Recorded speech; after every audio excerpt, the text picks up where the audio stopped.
हर हर महादेव। हमारे वीडियो में आप सभी का हार्दिक अभिनंदन है।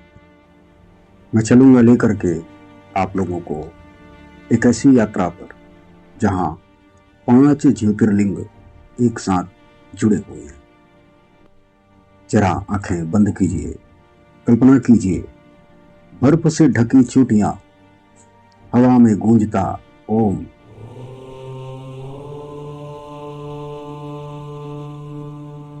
और उस निर्जन हिमालय में एक ऐसा स्थान जहां आज भी शिव छिपे हुए। हाँ दोस्तों, मैं आपको लेकर चल रहा हूं केदारनाथ की यात्रा पे। केदारनाथ कोई साधारण तीर्थ नहीं है। यह वह स्थान है जहां भगवान स्वयं भक्तों से छिपे हुए, जहां ईश्वर को ढूंढने के लिए मनुष्य को अपना अहंकार, अपना युद्ध, अपना अपराध सब छोड़ना पड़ता है।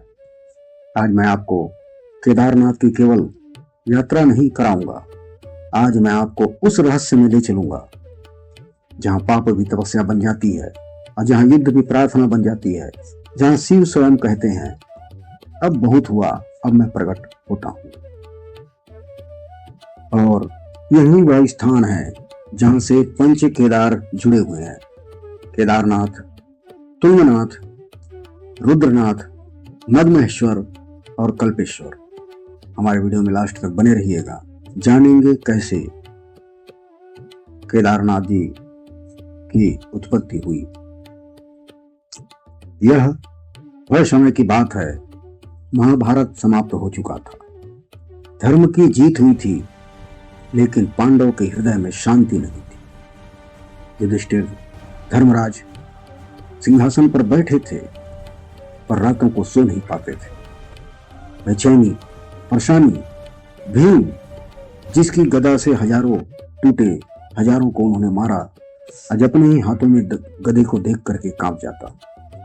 अर्जुन जिसका गांडीव कभी चूका नहीं, वह आज आंखें झुका लेता था।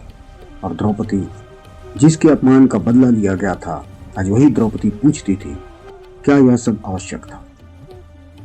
एक दिन 5वें भाई श्री कृष्ण के पास गए। युधिष्ठिर बोले, हे माधव, हमने धर्म के लिए युद्ध किया, पर क्या अपनों का रक्त बहाना धर्म था? श्री कृष्ण ने गहरी दृष्टि से देखा और कहा, तुम धर्म युद्ध में विजयी हुई हो, पर गोत्र हत्या, अपने परिवार की हत्या का भार तुम्हारे कर्म में जुड़ गया है। इससे मुक्ति केवल एक ही दे सकता है। तुम्हारी बेचैनी, तुम्हारी परेशानी, तुम्हारे मन के दुख को सिर्फ केवल एक ही सहारा दे सकता है, महादेव। बस यहीं से केदारनाथ की यात्रा शुरू होती है।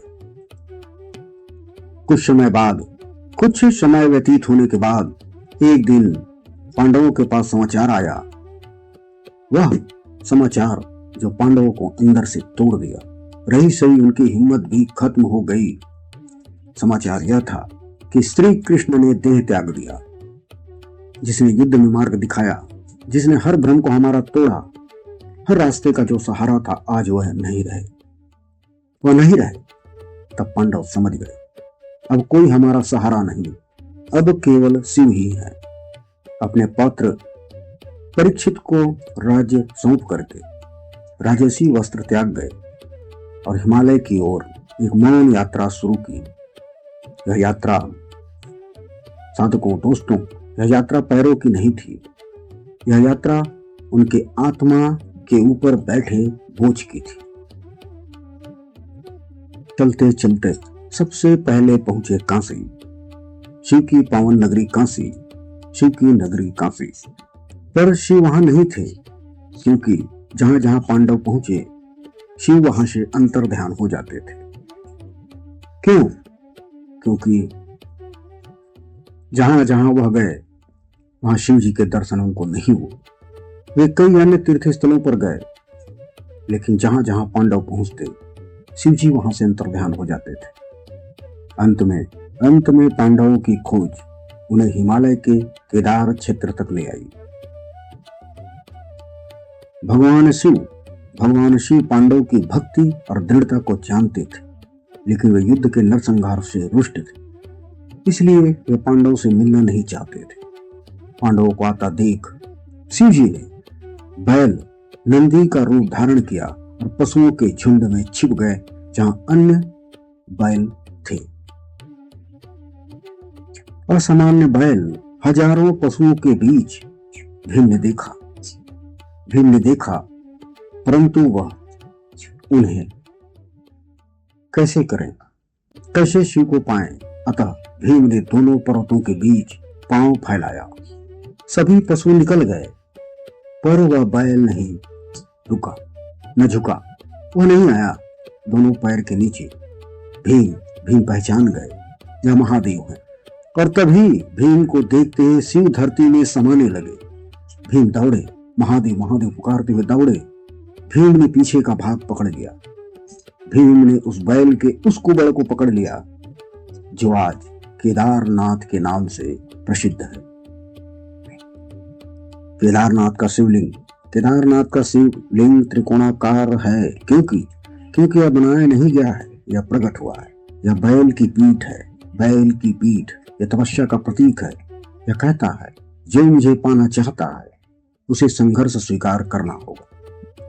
जब शिव जी पांडवों को आशीर्वाद दे करके अंतर ध्यान हुए तो धरती में समाये हुए उस शिव के रूप के 5 भाग प्रकट हुए। यह रहस्य है। वो 5 भाग प्रकट हुए और इसी से प्रकट हुए पंच केदार की उत्पत्ति हुई। केदारनाथ यह शिव जी का कुबड़ पीठ का पिछला भाग है जहाँ प्रकट हुआ। यह पंच केदार में सबसे प्रमुख है और 12 ज्योतिर्लिंगों में शामिल है। दूसरा है तुंगनाथ, यहाँ भुजाएं बाहें प्रकट हुई। यह विश्व का सबसे ऊंचा शिव मंदिर है। तीसरा रुद्रनाथ, यहाँ मुख चेहरा प्रकट हुआ। यह प्राकृतिक चट्टान में स्वयं उभरा हुआ है। मदमहेश्वर, यह नाभि पेट का मध्य भाग प्रकट हुआ। और कल्पेश्वर, यहाँ जटाएं बाल प्रकट हुई। यह एकमात्र ऐसा मंदिर है जो वर्ष भर खुला रहता। कुछ कथाओं में कहा जाता है कि बैल का सिर नेपाल के पशुपतिनाथ मंदिर में प्रकट हुआ। पांडवों ने इन 5 स्थानों पर शिव मंदिर का निर्माण करवाया और शिव जी की पूजा की। इस प्रकार पंच केदार यात्रा की परंपरा शुरू हुई जो आज भी लाखों भक्त द्वारा की जाती है। दोस्तों, पंच केदार यात्रा अत्यंत दुर्गम और पवित्र मानी जाती है। यह यात्रा केदारनाथ से शुरू होकर तुंगनाथ, रुद्रनाथ, मदमहेश्वरनाथ और कल्पेश्वर तक पूरी की जाती है। मान्यता है कि इस यात्रा के सभी पाप नष्ट हो जाते हैं। यात्रा को करने से और मोक्ष की प्राप्ति का मार्ग प्रशस्त होता है। हिमालय की ऊंची चोटियों, घने जंगलों और निर्मल नदियों के बीच यह यात्रा भक्तों को आध्यात्मिक शांति और पापों से मुक्त करती है। 8वीं शताब्दी में एक बाल सन्यासी हिमालय पहुंचा। वह थे आदि शंकराचार्य। उन्होंने मंदिर का पुनः निर्माण किया और यहीं समाधि ली। क्योंकि दोस्तों, केदारनाथ केवल दर्शन नहीं, समाधि है। 2013 की आपदा और शिव का चमत्कार आप जानते ही हैं। सब कुछ बह गया, सब कुछ ना बचा, पर मंदिर खड़ा रहा। पीछे विशाल शिला, भीमशिला किसने रोका? भक्त कहते हैं केदारनाथ ने स्वयं रक्षा की। केदारनाथ कहता है मुझे पाने के लिए चलना पड़ेगा, डर, थकान, अहंकार सब छोड़ना पड़ेगा। यह मंदिर नहीं, यह परीक्षा है। साधकों, दोस्तों, शिव आज भी केदार में छिपे हैं। वे मिलते नहीं, वे खोजे जाते हैं। लेकिन मन शुद्ध है तो केदार बुलाता है, नहीं तो हिमालय भी मौन रहता है।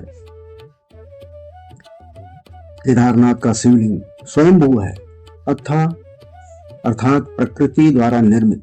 मंदिर के गर्भगृह में हमेशा अंधेरा रहता है और दीपक की रोशनी में दर्शन होते हैं। मंदिर के बाहर नंदी की विशाल प्रतिमा है जो शिव जी के वाहन का प्रतीक है।